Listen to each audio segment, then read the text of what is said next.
I was told that I went to football games from 1948 on. Since I was only one in 48, I don't remember most of those games. We never missed a Brown football game, and Thanksgiving Day games were just fabulous, and I can remember them from probably the age of 4 or 5. It was in the 50s when my cousin Paul Choquette played. I was old enough to remember that he used to come and spend the night before the game at our house. All the kids in the neighborhood would say that Paul Choquette's staying over at Bill's house, and I was close to a hero in the neighborhood. We thought it would be appropriate to have one member of the all-time team speak and accept this honor on everyone's behalf.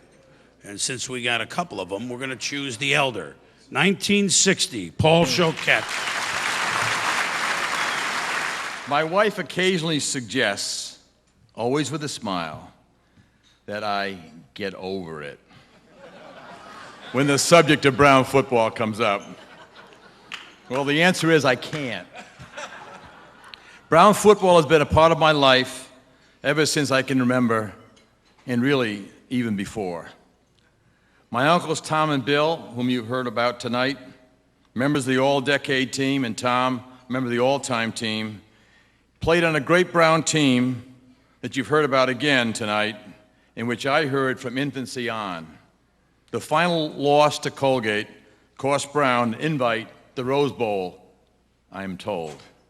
So I guess it would be inevitable that I came to Brown, and the years 57 to 59 were a mixture of great success and some disappointment. All great life lessons I wouldn't exchange for any other. I was lucky enough to be inducted into the inaugural class of the Brown Hall of Fame with my uncles. The circle was completed, at least for now. I have 2 grandsons. When my son Paul decided, totally on his own, to come to Brown. Honest. His timing was perfect, for with the leadership of Mark Whipple and Phil Estes, he played on some great teams, many of whom are up on the stage here tonight, and they came within a whisper of an Ivy League championship, and here he is as a member of the all-time team. The game has changed dramatically over these 70 years, but the more it's changed, the more it stayed the same, with its lessons of teamwork, discipline, coordinated efficiency, as General Douglas MacArthur once described it. The National Football Foundation describes football as being one of the great builders of men in our country. Properly played, properly administered, it does more for the boy of school and college age than any other sport or comparable activity. It is not only a vital part of education as competitive recreation and exercise, but like other organized sports, is a challenge to the spirit, a test of mettle, a way to educate youths to go beyond the resources on the surface. I think we could all agree that football is properly played and properly administered in the Ivy League. This room tonight is testament to what the game has produced at Brown, and we need to guard against those naysayers who pontificate against recruited athletes. Gilbane, Paterno, McClaughry, family, brothers, great players, great teams. In 1932, brothers Tom and Bill Gilbane, along with another Hall of Fame coach, Tuss McClaughry, led a Cinderella team on a fairy tale string of victories. Every team they played was undefeated when they played. Every team was defeated after they played them. It all came down to, yet again, a Thanksgiving Day encounter with a Colgate squad that was undefeated and unscored upon. 33,000 packed Brown Stadium, and while Colgate came out on top, there still remains a question as to whether they finished the season unscored upon. The last play of the first half, he took the ball at the goal line and he went right over Uncle Tom, and he swears he got into the end zone. That would have been the only touchdown I think that Colgate had scored against them.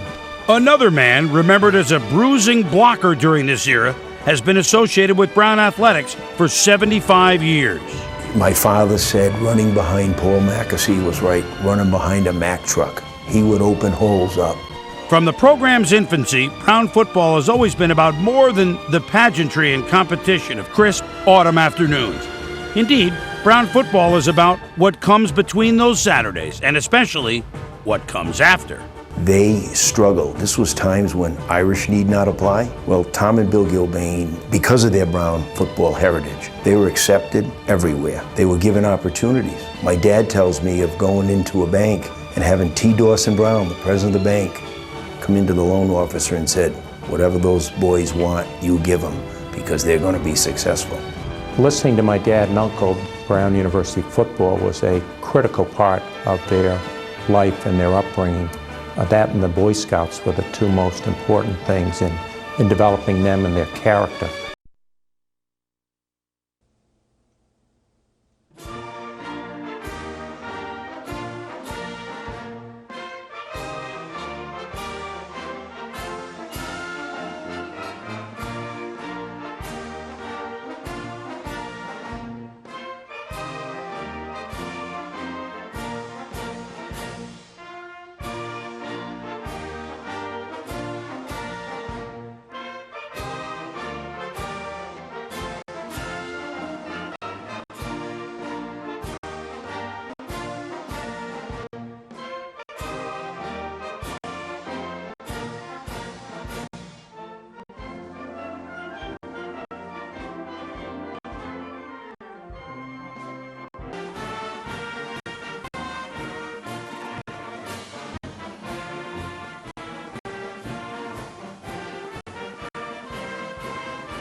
certainly is great to be back here on the campus again today, together with you.